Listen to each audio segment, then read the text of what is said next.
Okay, this is the third video, and this is on examples. So I'm going to do one example to show you the combination of using laws of sines and laws of cosines. So we want to solve triangle ABC, round to the nearest degree. So we know 12, 13, and 15.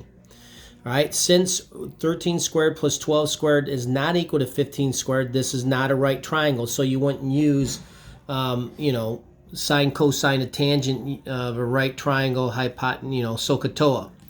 Since the measures of all three sides are given, SSS, we begin using the law of sines to find the measure of angle A. So once we find angle A, then we can move into a different law. So if we want to know A, and A is opposite little a, okay? So we have A here, that's opposite little a. We have B here, that's opposite little b, and we have C opposite little c.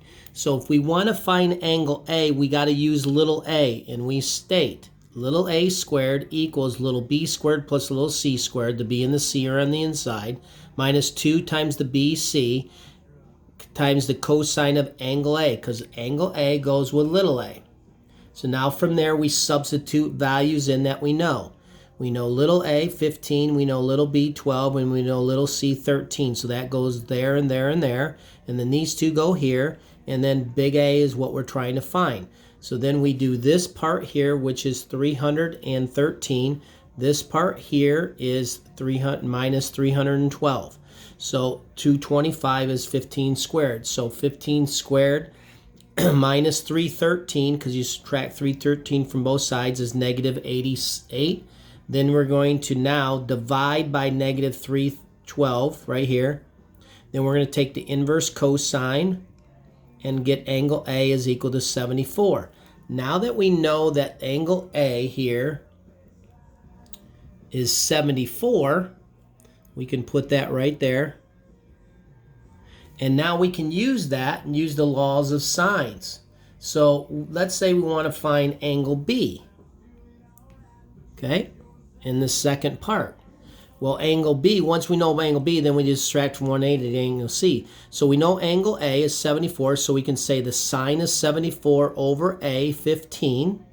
So sine of angle A over little a equals the sine of B over little b, because we know little b. So we know 3 of the 4 parts of the proportion. That's what your goal is. So sine of 74 over 15 equals the sine of B over 12. Product of the means equals the product of the extremes. They do it the opposite, but that's all right. 15 times the sine of B equals 12 times the sine of 74. Divide by 15 right here, both sides, and then take the inverse sine, and the inverse sine of that whole thing right there is going to be approximately 50. Now, I could do that, but I don't think I need to show you that.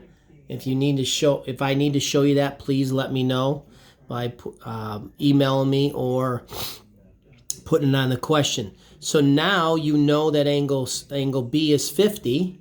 So since angle B up here is 50, we then subtract 74, or 180 minus 74 plus 50, and we get 56 degrees here, down here for angle C. So we know all the sides and all the angles now, and we're all done. Have a great day.